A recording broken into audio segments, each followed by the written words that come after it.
Good morning. Good So morning. I'll introduce myself. I'm Daryl Lieber, and I am your Nazarene Missions International President.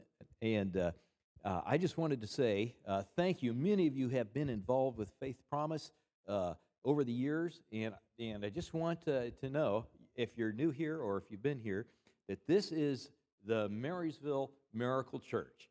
And lots of things have happened around the world in kingdom building for God. And it's because of all of your faithfulness here through this faith promise. And it's just my honor and a great privilege to introduce to you Dave and Carol Lita Fraley. Now, I want you to know something. These are true missionaries. They've opened up the country of France into missions, and they've been all over the world. And they spent the night at our house, and we were like kids at a slumber party. You shouldn't be allowed to have this much fun. And as they begin to speak, you're going to have part of that fun. But you're only get to see a little bit of the fun. Anyway, we love and appreciate them so much. Come on up and tell us your stories. Let's give them a hand.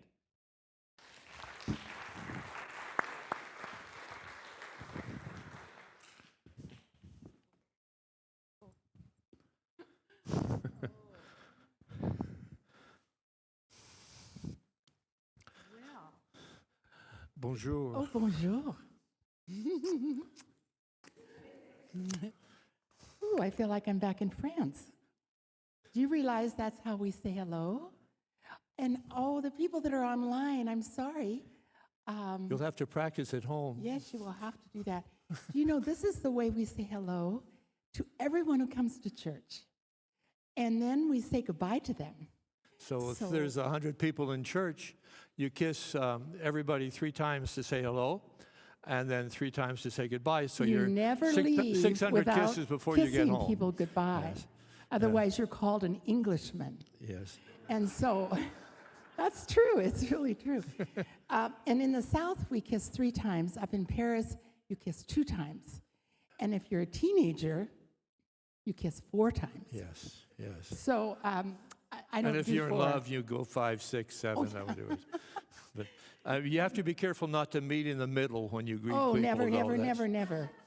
That does happen occasionally, not on purpose, but it has been known. No. I've seen it happen before my very eyes. Once in 30 years. Once, honey, once. Twice. Oh. Well, that's okay. Good morning. We're Dave and Carolina. We're your missionaries. We are actually retired missionaries. We went to France several years. We're very tired. Several years ago. 3 services in a day. This is wow, the double pay, hazardous pay duty today. 3. Where was I? Yes, we are on our second retirement. We were 30 years overseas, missionaries in the country of France. We went there in 1931 and came back in 1941. Yes, and we've been back. 1979 is when we've been back in the work. States for 13 years, and 10 of those years we pastored the Canyon Hill Church of the Nazarene in Caldwell, Idaho, right next to Nampa. He's really from California. That was where he was born, and I'm really from Seattle. And we ended up in Nampa. Yes. But that's because my brother said, if you would come and live next door to me, I will help you in building a house. So I thought we'd just come home and live in a tent. We came home with no money and built a house. Somebody's got to do it. And we did it, and it's pretty amazing. That was before the last 3 or 4 years, but that's a whole nother story about house prices. And well, God does provide in every single way. And I just want to say something about Faith Promise. Faith Promise is something that I learned when I was in California. Dave and I married there, and I taught school there.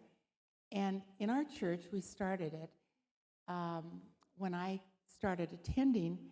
And Faith Promise didn't mean just to give an extra offering, or it didn't mean, give your tithe. No. It didn't even mean to give to a special project. It meant to give a promise to God with faith, meaning you probably wouldn't have it normally. And when you give it, God, and I love your music guy, he said, this is a church of miracles. Yeah. I feel there's miracles happening all over the world because of your giving. You know that most of what you give to Faith Promise, and I haven't seen your Faith Promise budget here, but from my own experience, most of what you give to Faith Promise goes to what we call WEF, World Evangelism Fund. And it amounts to between 5 and 6% of what the church receives in offerings during the year. And it goes into a general fund, not used for specific projects, but used to support your missionaries. And so without WEF, then we do not have missionaries. We might be able to buy, build a church somewhere, or we might be able to show the Jesus film, but we will have no missionaries there because it's WEF that supports it, and our WEF and missionaries are the people that basically train and support the local church. And without that support, our work just doesn't happen by itself. We have about 700 career and specialized ministries, missionaries around the world right now that use your WEF. It's the lifeblood of the church. It really is. And so we thank you. That's all. We thank 30 years. And you're partnering with us and giving hope to people around the world that you have never met. Yeah. And we've had the privilege of meeting them. And they happen to be in this country. You all know now that that's France. Yes. Notre Dame and the Eiffel Tower. Right. Well, it's interesting how we ever got there, because we were lay people in a church, just like most of you. We received a missionary call when Carolita was 13 and I was 13, but we lived in different places at the time, didn't know each other. And God specifically called us to the country of France. And it so happened that we were reading missionary books. I don't know whether you have ever read a missionary book or not. The church, most churches order them and have them available to people. We were reading a book that was talking about opening new fields for the Church of the Nazarene, and France was chapter 2. We picked up 2 books at a missionary young couples meeting. She got the same book as I did. I didn't know that. And we got into bed, and he started reading and crying. And I thought, oh, my goodness. What's going on here? What's going on? It was a chapter about France. And I already spoke French because I was in North Africa as a Peace Corps volunteer for 2 years, even before just after I met Carolita. In fact, I proposed to her and then left for Africa for 2 years. Yes. The next day. That's the way we do things in our family. But we were reading a missionary book, and God just melted our hearts for the country of France. And we called up a friend and said, friends, would you pray with us about this? We believe that God is talking to us about France. Next Sunday morning. Now, we did not tell anyone else because we just felt like if this is really, truly happening, we wanted God to make it very clear. We were asking for a sign. And so Sunday morning, there was 2 services, big church, 1,200 people. And they had a missionary that we didn't even know was going to be there because he called his friend, the pastor, and said, I got a cancellation. Can you let me come tomorrow to preach. Preach tomorrow morning. And the pastor said yes. So we were in second service, and in walks this missionary, and we didn't know him, and without what's going on, he gets up and starts talking about Haiti, where he was assigned. Then he stops. Second service, he just stops, and he looks around, and he goes, oh, I think I better talk about the country where we just came from to learn the language for Haiti, France. And Dave and I just grabbed each other and held on, and he talked for the whole time about France and the need for France. And I just couldn't believe he was talking right in front of us. Then he says at the end, well, I think I know why in this service there is a couple that have been praying about France. And he says, would you please stand up? There were 500 people. We stood up and we were the only ones. He says, come down here. I want to pray with you right now. So we did, and he prayed, and he says, how fast can you get to Kansas City? So that started the process. It took about 4 years from that point to actually get on the mission field. And France is an interesting place. 8% of the French people actually attend church maybe one time a year or more. 8%. We have about 10% that are Arabic that come in from the northern African countries. Yeah. And we have several other religions that are practiced, but the Protestant Well, church there's about really 1.5% Protestant Yeah, and it was very small. 1/3% evangelical Christians, which is the category that we would fit into. So the evangelical church is almost non-existent, invisible in France. So And- guess what you do to start a church? Yeah. How do you begin Nobody in a wants to place go to like church. that? How do you Yeah. start? Well, Well, you make friends. Yes. Now, the French do not make friends fast. So, or do they have confidence to bring you into their world right away? So, you do things that they're interested in. They're interested in food. They're interested in talking. So, we had a group come on Saturday nights, our neighbors, and a few people we met. And we And called we- it a discussion group, and they all knew I was a pastor. We never hid that, but we said we're going to talk about the big issues around the world, hunger and Earthquakes and death and everything. where is God in the midst of all that?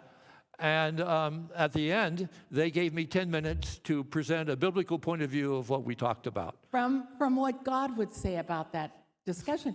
And so we finally, a couple of weeks after that, we passed out Bibles. And we were able to let them see God's word because almost everybody does not have a Bible in their homes. Yes. Since 1962, now it's a little more open, but before that, they never had Bibles. And so we passed Bibles out. And the one girl that I met when I went to an art class, she sat next to me. They came, she and her boyfriend came to this group. And when the Bibles were passed, she put her hand behind her back. She did not want to touch a Bible. So I passed it past her. But after a couple of weeks, She actually took a Bible in her hand, and 2 weeks after that, she became my reader. She read the scriptures for us every week. and we became friends over a period of time. It does take time. Relationships and trust take time. We did that, and I think what's really, really special is that he called us the week before we came home We for came home for deputation, furlough. Yeah. for furlough. And he says, do you guys have an extra Bible for us? We'd like to read it while you're gone. He would like to read the whole thing. So about 3 months after we were back in the States, we were on deputation, we were traveling around, and we got a phone call from Gerard, and he said, hey, I'm in the book of Leviticus. It's a little tough going here. And we said, yes. I got lots of questions, and I'm writing them all down. Yes. And But we'll anyway, talk about them. every morning they got up together and they read the Bible through in a year while And we you were know, gone. Gerard really And they came did- to faith in all of Yeah, that they did. too. And Yes. it only took about 12 years, really, actually. A long time. process. Yes. Yes. And they came to America. And they became our best friends. Yeah. You know, when you go to a country and you don't know anybody and the church really doesn't exist yet, you know, who's going to be your friends? Well, they're going to be people mostly that don't have the same faith as you have. They may believe that God exists, maybe, or they might think, well, yeah, we go to church on Christmas Eve or on New Year's Eve like most of the French people do, but they don't have any deep religious training, and so you make friends with people that are not like yourself. And What so a you novel idea. You do things that they like, and that's to talk and to eat. And so we just got into that. And I love to cook, and they love to eat. And Yes, I do. yes, you do too. Yes. And we ended up having time with people on individual basis and getting better acquainted. But we also met people in the grocery store. I met Nora in the grocery store with my little noisy boys in the cart, and we were waiting in a long line, and she turned around, she heard me speaking to the boys, even though they were so good in French, and I wasn't. And so, and this was just the very beginning, I said something to the boys. She said, are you British? And I said, no, I'm American. And from that, I invited her over for coffee, and she ended up, a few months later, coming to a little Bible church, study yeah. and to church. Found the Lord. And became our first district secretary. Yes. Now, she was American, but married an Iraqian embassy man and stayed in France. But I want to tell you behind that story, her aunt lived in Salina, Kansas. And can you imagine, this aunt prayed for her for many, many years, almost 11 years. And when she accepted Christ, she called her aunt and told her. Her aunt goes to the Church of the Nazarene in Salina, Kansas. Yeah. And she was so excited. We got to meet her. We went to Kansas to speak. And she said, I knew God was going to talk to her heart. And so you can meet people anywhere. Yeah. Let me show you a few pictures of our work in France. We now have I believe it's 11 churches and some preaching points. But we started out right in the shadow of the Palace of Versailles. I don't know if anybody's been there and seen this great house that Who's been to France? that Louis XIV built in 1662. He started it. And right down the street from that is an Anglican church. That's the backside of the palace right there. Yes, this is... And just a little bit down from there is our Church of the Nazarene. And this land was given by Louis XIV to the English ambassador in 1668. This is the third church that's been on that piece of property, a beautiful stone church built in 1912. That your alabaster, you know, when you put your money in those little boxes, well, it all added up, and we bought this beautiful church for $175,000 with stained glass windows that are worth about $250,000 in it, and the Anglicans gave it to us to use as a place of worship. And then they agreed to let us buy it because they were going to build another larger church. Yeah. Anyway, it's just wonderful. If you visit, you can go there.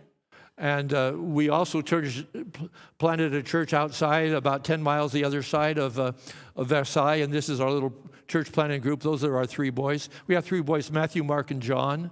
They are now in their 40s. One of them lives in Seattle and two in Nampa. And then everybody said, well, if you've got the three boys, Matthew, Mark, and John, where is Luke? We bought a dog. Yeah, we called him Luke. But you know, this building right here is just a really kind of interesting little, not the Versailles one, but before that. Dave went and talked to the priest of the village and said, we want to start a Protestant church. And he said, oh. And he says, but we will never, ever proselytize or talk to people in your parish, ever. He says, oh, well, then I've got a building you can use. Yeah, so we prayed with them. He prayed for our work. I prayed with the priest, and he gave us a building. I mean, really. That was just amazing, amazing. Well, he loaned the building to us. He didn't give it to us. That's true, but I mean, the fact is, yes, we had a building. Yeah. Okay. This is our first I think we're going to get to the next picture. My little machine. Our French pastor, he very... was ordained, and he is the pastor of the Versailles Church. Come on. It's very temperamental. Oh, well, he's going to show pictures, probably fast now, of pastors in Paris. We were able, right down from Sacré-Cœur, just down the hill, we found an old Arabic theater. And the pastor, Noel Alves, and his He's from the Cape Verde Islands, was brought to the Lord through Nazarene missionaries in the Cape Verde Islands. And had 6 boys. They had a Bible study in their home with 50 people, and it was just so crowded. So he started praying for a building in their neighborhood. And this building, we didn't know about, but our mission director found out about a building, and he took him down to look at it. And when he got to the street, he says, that's the building I've been praying for years. And so we were able to purchase the building. Yeah. Sorry, this is not working. Could you go to the next slide, please? This is the old outside of the building. Old Arabic language theater. This was in one of the rough parts of town in Paris. And we had to gut Inside? the whole floor inside. 30 feet ceilings. Yes, had to hang a new ceiling. Now And that's the new, in the Église du Nazaréen. And then, we were holding inside. district assembly there. yes. Now, a lot of our work in France has people that have come from other churches in other countries, from French-speaking. Martinique and from Africa and Guadeloupe and places like that. And this is a pastor of our Paris #1 church. He's been there since 2005. This is our Haitian pastor. We have a Haitian congregation of about 200 people that meet in French and Creole. And then we have an Egyptian congregation. Egypt is It is in Africa. You're right. And they speak Arabic. And Farak is their pastor. He's been there for about 20 years now, and also. he's ordained. And then we have, go ahead to the next one. This is Pastor Daniel, who is from Martinique. And he has a church of around 30 or 40 people out in a town about 50 miles west of Paris. So much of our work is what we call ethnic work, from minorities that come from other countries. But also down in southern France, we went to begin a new work in that part of the country. And we have a church of about 80 to 100 people there. That in the city of Montpellier, which is a university town. Has 5 universities. 80,000 students in a town of 200,000 people. So we decided that we would reach out to that age group because college students are much more open when they leave home and they are kind of discovering things. And so we found 1 or 2 that we met and invited them. And then I said, you invite your friends, and anybody who comes to church can eat at our house. So sometimes we'd have 25 college students on Sunday afternoon. This is Pastor Didier, Frenchman, who is a pastor of our Montpellier church. And then, it's not working again. Oh, there we go. Oh. Now, we have 9 minutes left, so we don't have time for many stories. You can take your pick. One of these stories you can tell, all right? Oh, I like them all. Yes, I know you do. But actually, Alex and Christina is amazing. She's from Brazil. She's a and he's wonderful French. Christian girl that was working on her PhD, and he was working on his PhD, and they met in class, and he asked her out, and she says, no, I have too much to do. I've got to finish this dissertation. And he says, oh, please, please, please. And he just kept begging. Finally, she said, okay, on Sundays between 10:30 and 12. And he said, okay. And guess what? And then she says, well, it's at church. Now, he was an atheist, but he was so taken that he says, okay, I'll come. And he came, and the very first Sunday, he asked Dave. After church, he came up to me and said, can you help me find God? And I said, yeah, I think I can do that. And so we met on Tuesday morning. We went to the park and took a walk together, and he stepped into faith and he that accepted day. Christ, and he was baptized, and then we married them in the church. But I want to tell you, his parents, he has an incredible family. His father is the head of all of the medical services at a big hospital. And he's a big, he writes, and he's amazing doctor. And so when we told him that we would be happy to have them come to the baptism, he said, well, I'd like for you to come to our house for dinner. And so we went to his house, and I thought, oh, this will be really fun, just the 4 of us. He invited the entire medical staff. And they were all there, and we had a 2-hour meal. And afterwards, he said, oh, come into the living room. My friends have lots of questions they would ask you. And we said, okay. And it was very unbelievably wonderful to be able to talk on that level. And one of the doctors, he said... Yeah, at the end, one of the men said to me, you know, it's amazing. I discovered that you can have a brain and be a Christian at the same time. And they talked about Yes. faith and science. Yes. The whole time. But you know, another really wonderful thing is that they moved back to Brazil. She had her doctorate in pharmacology, and He and Christina found a Nazarene church in Recife, right on the coast, and they are involved in the Nazarene church there. And he's teaching French, and she's a pharmacist. I think we're stuck again. Yeah. Could you help us? Francine, real fast. Keep going on, No, please. no, no. Keep no, going on. he did this to me in the first keep service. Going on. No. We have other pictures to show. Do you see how much time is left? Okay. This is a family dispute. Excuse us for a minute, please. So we're praying in France. I just want to say one thing about Francine. Because when she came to our church, she didn't know Jesus. She didn't believe in Jesus. She came and she asked David to help her. I know the story. Tell them. Okay. And then, you know what happened to her? She found Jesus. Then we baptized. We always baptize all of them. And we baptized them in a freezer. Now, the reason I say that is because we found freezer. one for $15. It'll hold water. $15. It was not frozen. We could put water in it. Freeze-dried Christians. No. And every time they took we did baptism, they had the chance to give their testimony.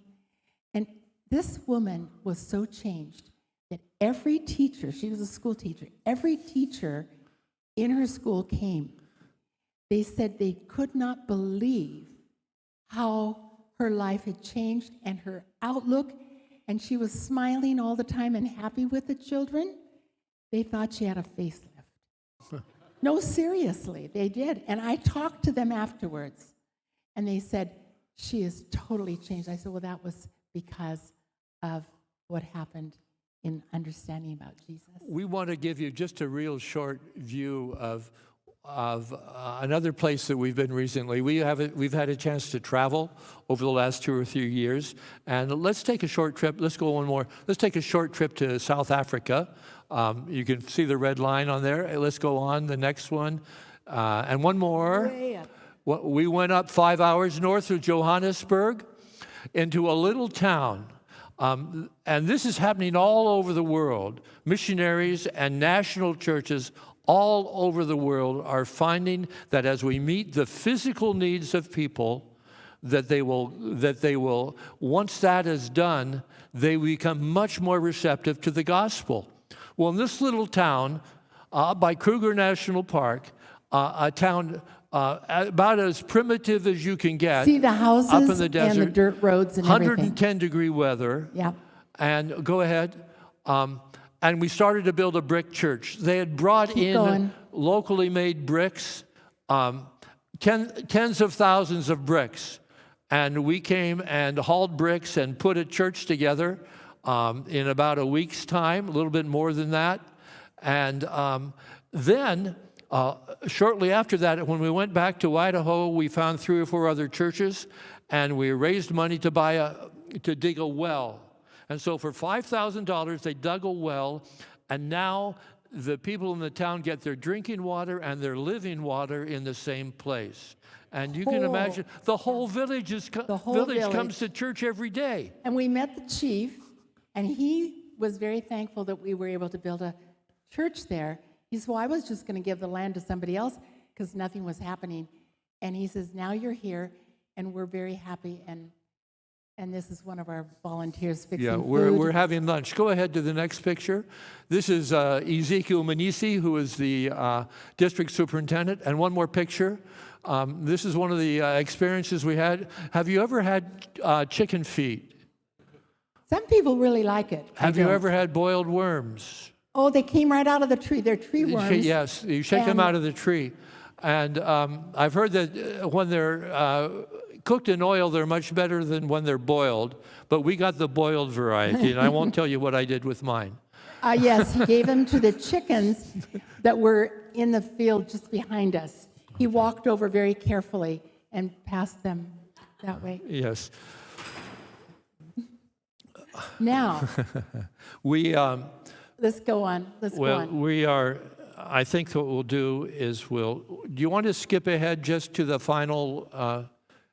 Our precious children. We don't have time to do Oh, do all yes. that we want to do And a here. Jesus film. There we are. And the Yeah. team. That's enough. We also have been to Southeast Asia. The next slide, please. Keep Southeast going. Asia is where you eat things that look back at you as you eat them. But one of the greatest revivals in the Church of the Nazarene is happening in the country of Myanmar and in Thailand and Yes. in Cambodia. Now, these are Buddhist cultures, traditional, either Buddhists or animists, where they worship a rock or a stone or their ancestors. And you can just see real quickly that Yeah. the temples and more temples and more temples. Keep going there. And then people praying and people on the floor, on the ground. They bring their wealth, and one more picture, I believe. Yes, this pagoda. They bring their wealth, and they buy diamonds and gold, and this whole spire of the pagoda is covered in diamonds and gold. Billions of dollars of wealth that has been brought. And they feel hoping- that will keep them and Yeah. help them to get Right. to their place No, after they It's die. kind of ironic because we're here today to hopefully ask you to give money, but the money you do is not stuck up on a spire. It's used for God's purposes, and it's a vehicle of hope. It brings hope and a future to people that are lost in sin and lost in other religions and have no hope for the future. And that's what your faith promise does. It brings the gospel to places we can't find it. That's enough for you, Let's go honey. on. Let's keep going. Let's go to my big words. My the- big words. Yeah, My big words. we'll have to come back in What another can we do? 12 Number years. one, we can pray. We always can pray, no matter where you live. We can pray always. And why not pray just whenever God tells you to pray? Then you can love. Go ahead. Hold that. Okay. Love. Love other people.